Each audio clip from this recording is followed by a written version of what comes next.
Have you ever stopped to think about the true desire that drives every person in this world? It's not money. It's not success. It's not recognition. Deep down, what every human being desires most is simple and at the same time enormous: to love and be loved. And that's exactly what Alan Watts, one of the greatest thinkers of the last century, encourages us to reflect on. This isn't a light or superficial topic.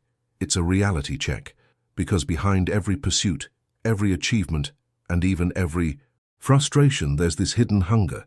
And when you don't understand this, you end up losing yourself in empty relationships, in a busy life that never seems enough, in feelings of loneliness even when surrounded by people. In this video, you'll discover why this desire is so powerful, how it shapes all your choices, and most importantly, how the wrong way of seeking love could be keeping you from what you want most. The promise is straightforward. If you watch until the end, you'll see your own life in a completely different way.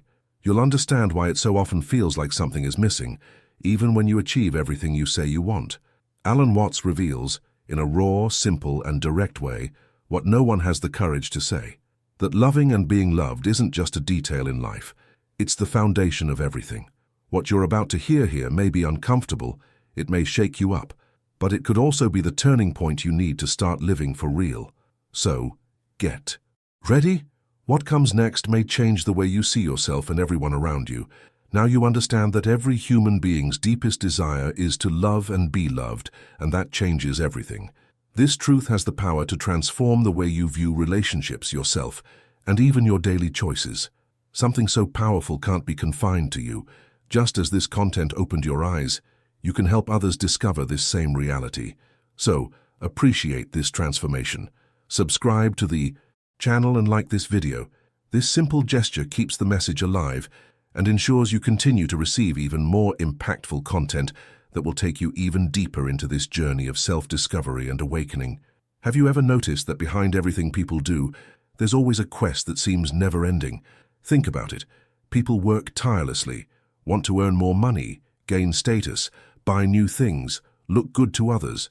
But at the end of the day, when they're alone, lying in bed, they feel that emptiness that nothing fills. It's as if everything they pursue is just a disguise for something much greater, something hidden deep inside.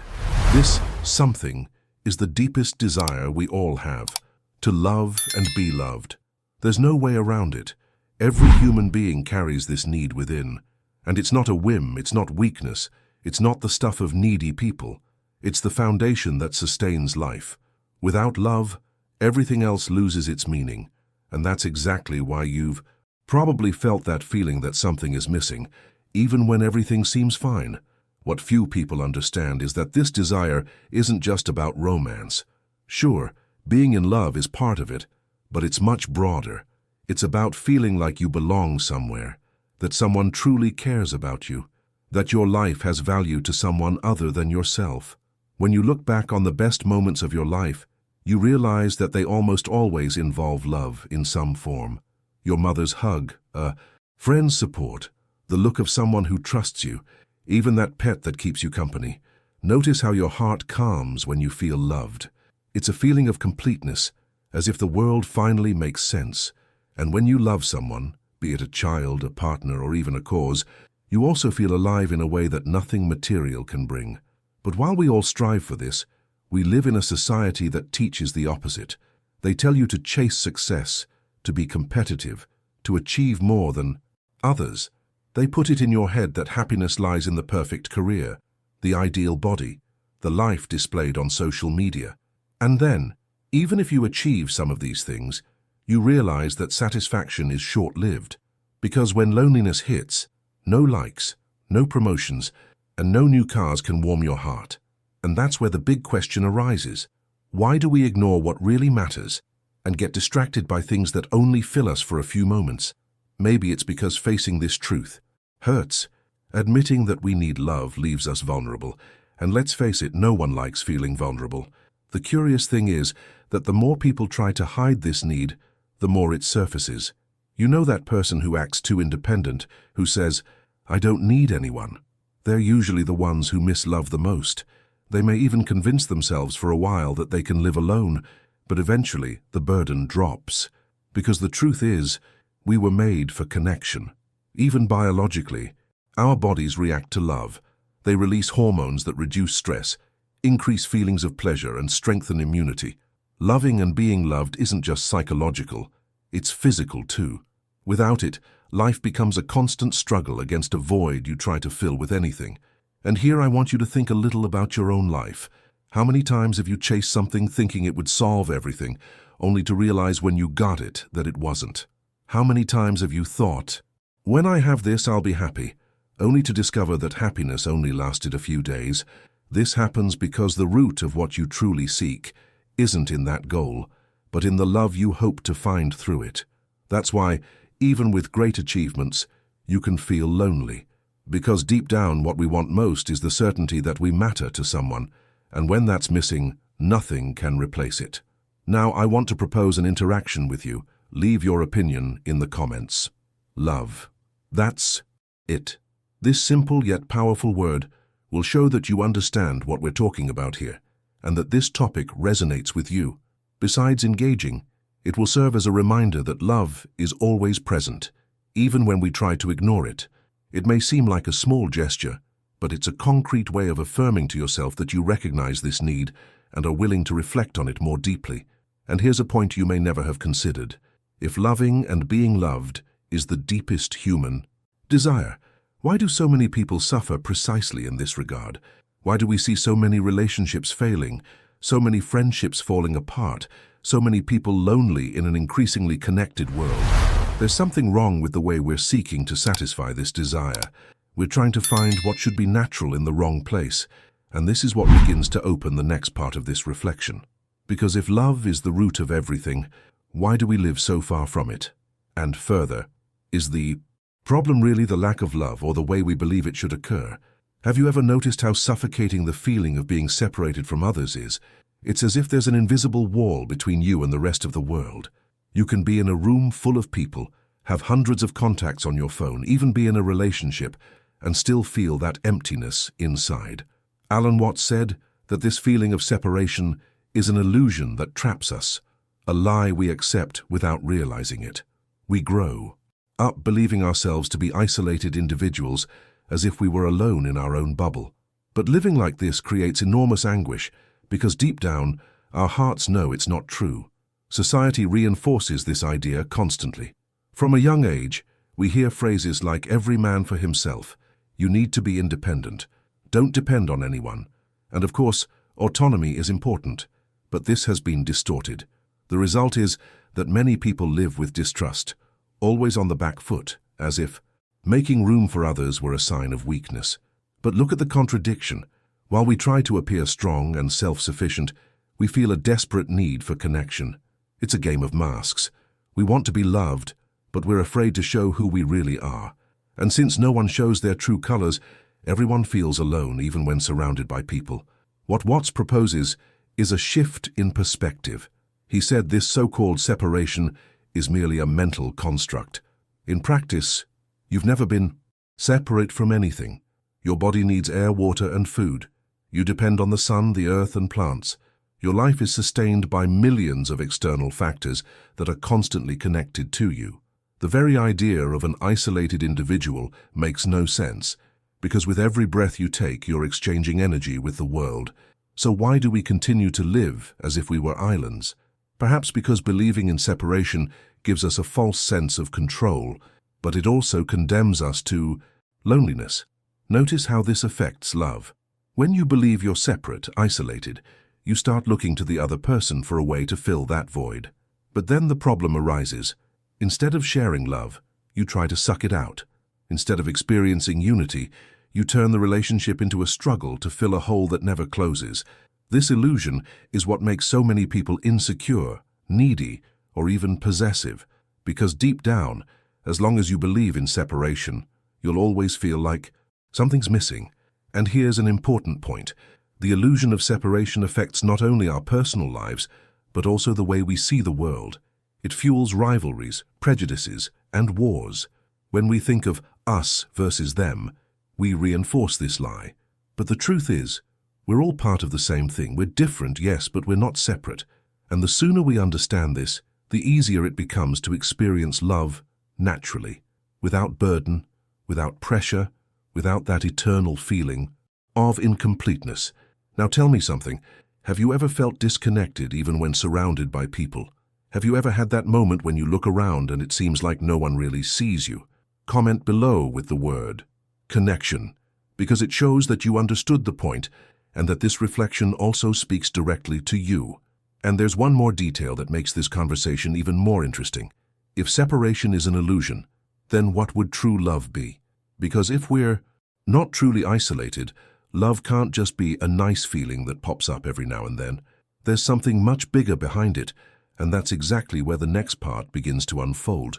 When we talk about love, many people immediately think of romance, passion, or something that depends on another person to exist. But Alan Watts showed that love is much more than that. To love, in his view, is to realize that you and the other are not truly separate. It's as if love were proof that we are all connected, that this abyss the mind insists on inventing doesn't exist. It's when you feel that life flows through you and also through the other, and that deep down, this energy is the same. Therefore, when you truly love, it's not just about liking someone. It's about recognizing this unity that already exists. Think of simple moments. When you hold someone's hand and don't need to say anything, but you feel like everything is right. When a friend looks at you and understands how you are, without a word. Or when a child hugs you and for a moment, it seems like the whole world is summed up in that gesture. This is love in its purest form, an experience of union, of recognition, of being complete in that moment. It's as if for a few seconds you stop fighting life and simply let yourself live. It's at that point that you realize that love is much more an experience of being than of having. And the most interesting thing is that when you're loved, the feeling is similar, but on a different level. Being loved is like receiving a mirror that confirms you exist, you matter, you are seen. It's a feeling of validation so profound it's difficult to put into words. It's as if you can rest, because someone recognized your worth without you having to prove anything. That's why love, both giving and receiving, becomes the foundation of life. It confirms that we are not alone, that we are part of something bigger, that there is meaning. But here comes the uncomfortable question. If love is so natural and so essential, why does it so often seem so difficult? Why can't so many people experience it fully? It's as if everyone knows, deep down, that love is the answer, but at the same time they lose themselves trying to achieve it. Perhaps because we confuse love with possession, with neediness, with dependence. And when this happens, instead of feeling unity, we feel fear of loss, jealousy, insecurity. The result is that we transform something simple and natural into something complicated and painful. Now think about your life. How many times have you confused love with something else? How many times have you believed you needed to control someone to avoid losing them? Or how many times have you accepted bad situations just because you were afraid of being alone? This shows how far we've come from what love truly is, and that's precisely where I want to hear from you. Write your words in the comments. Unit. This word carries the essence of what we are talking about, and will show that you are connected with this reflection. And there's one detail we still need to explore. If love is this experience of union, why does it so often slip through our fingers? What's really stopping you from experiencing this love fully, freely, and without burden? That's where we come in the next part. You know, when you feel like love should be simple, but in practice it ends up becoming a burden. This happens because there are obstacles within us that hinder this natural flow. Alan Watts said that the greatest enemy of true love is the ego. The ego creates a need to be in control, to have guarantees, to demand from the other what you think you need to feel complete. But love doesn't work that way. The more you try to hold on, the more it slips away.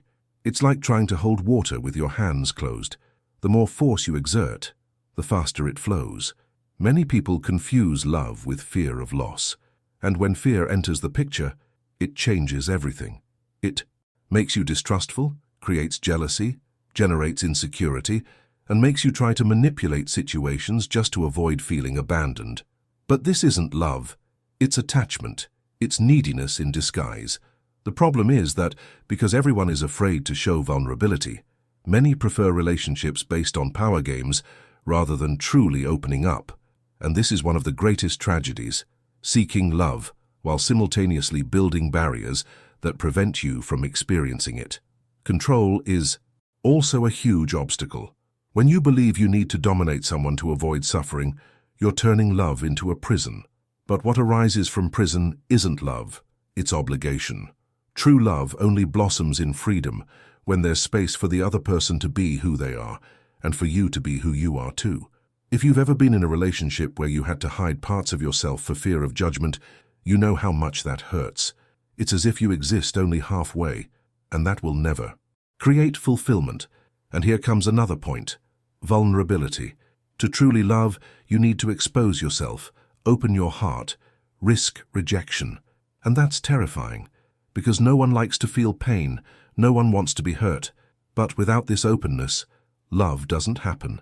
Alan Watts explained that love is born of spontaneity, of surrender. It can't be forced, it can't be planned like a business strategy. It happens when you allow yourself to be seen as you truly are. But most people prefer to hide their weaknesses, pretend they're always fine, wear masks to avoid taking risks, and so they miss the chance to experience the love they so desire. Now think with me, how many times have you sabotaged yourself at this point? How many times have you stopped yourself from expressing your feelings because you were afraid of the reaction? How many times have you missed the opportunity to create a deep connection because you preferred to protect yourself? It's painful to admit, but it's precisely in these moments that we realize how far we've strayed from love. And here's the invitation. Write the word in the comments: freedom. Because deep down, that's what love demands. Freedom to be yourself and to let the other person be who they are. And there's a key that can completely change the way you see love: learning to love without turning it into possession. When you understand this, you begin to realize that love isn't lost, because it doesn't depend on control, but on surrender. And that's precisely what we need to talk about next. Loving without attachment is one of the hardest things to put into practice, but it's also one of the greatest keys Alan Watts left. The problem is that most people confuse love with possession. They believe that loving someone means having that person under control, knowing everything they do, deciding every step together, as if the other person were an extension of themselves. But that's not love, it's imprisonment. True love doesn't suffocate, doesn't imprison, doesn't transform the other into an object. It gives them space to breathe, to grow, to flourish. It's like caring for a plant. You can water it, give it light, tend to the soil, but you can't pull the flower too hard to make it grow faster. Doing so will only kill it. When you love without attachment, there's trust. You're not constantly wondering if the person will leave you, if they'll look elsewhere, if they'll trade you.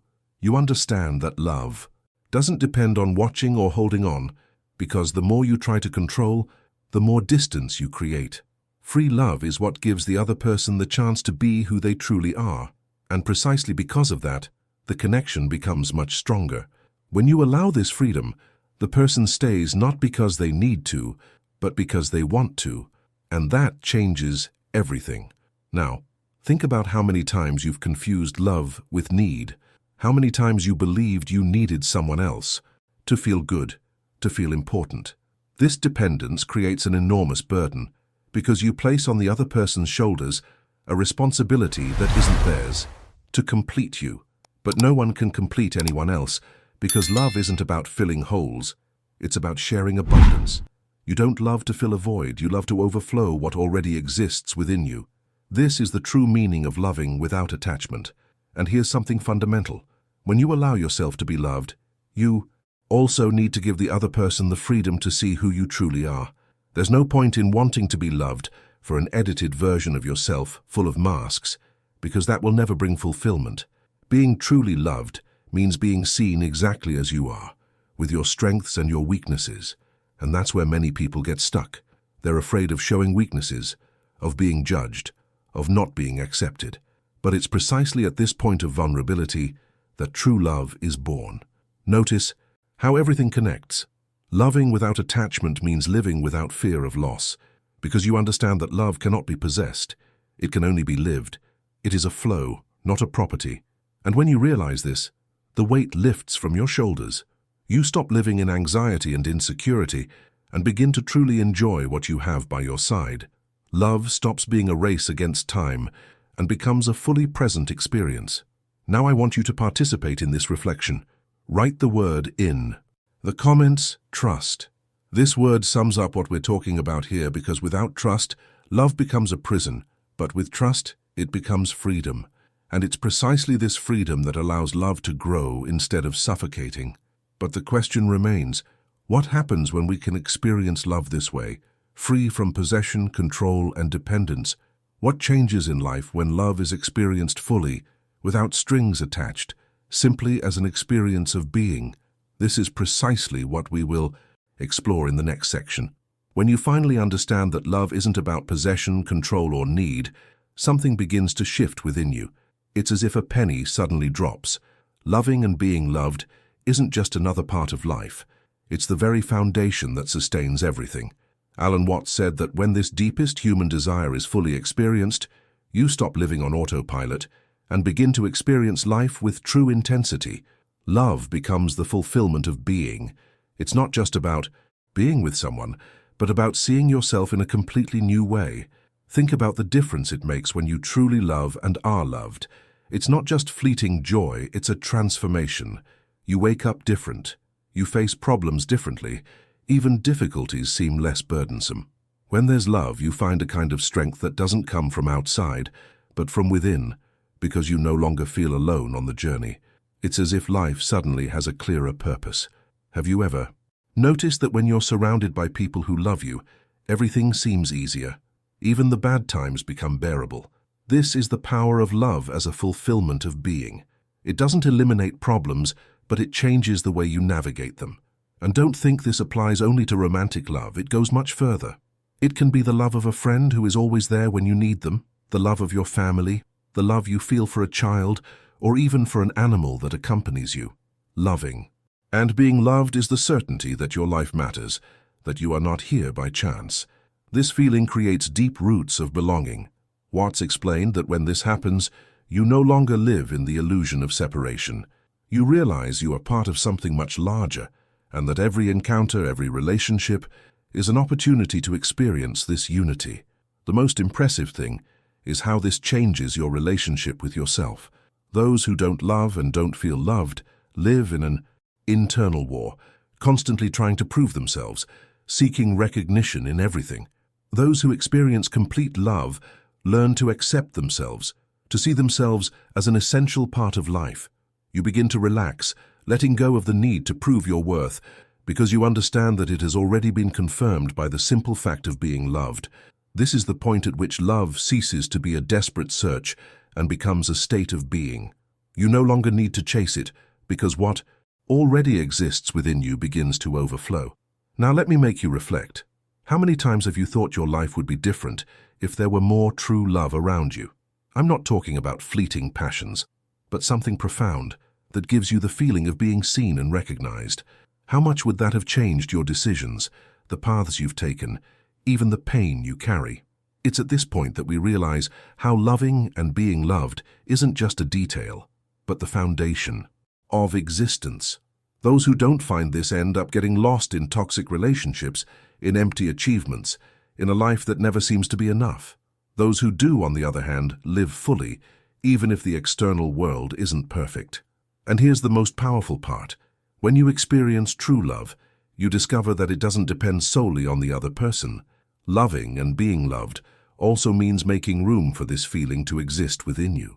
We often expect others to fulfill us, but we forget that we need to allow ourselves to feel. We need to open our hearts. This is why so many people fail to experience love, because they block it, build walls, and create defenses. But when these walls fall, when you allow yourself to be vulnerable and accept love in its natural form, transformation is inevitable. You discover that love isn't sought, it's recognized. It's already there, it's always been, waiting for you to see it. Now you've realized how this content opened your mind to something that's always been there. The deepest human desire is to love and be loved, and understanding this changes the way you view your choices, your relationships, and even the way you treat yourself. This video has already transformed your perspective, and just as it helped you, it can help many others who are still trapped in the illusion that something is missing. By liking and subscribing to the channel, You become part of this chain, spreading a message that goes far beyond words.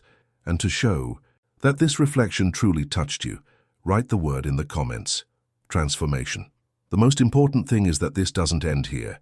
The next video is already waiting for you, bringing even more powerful revelations, answers that will take this journey to another level.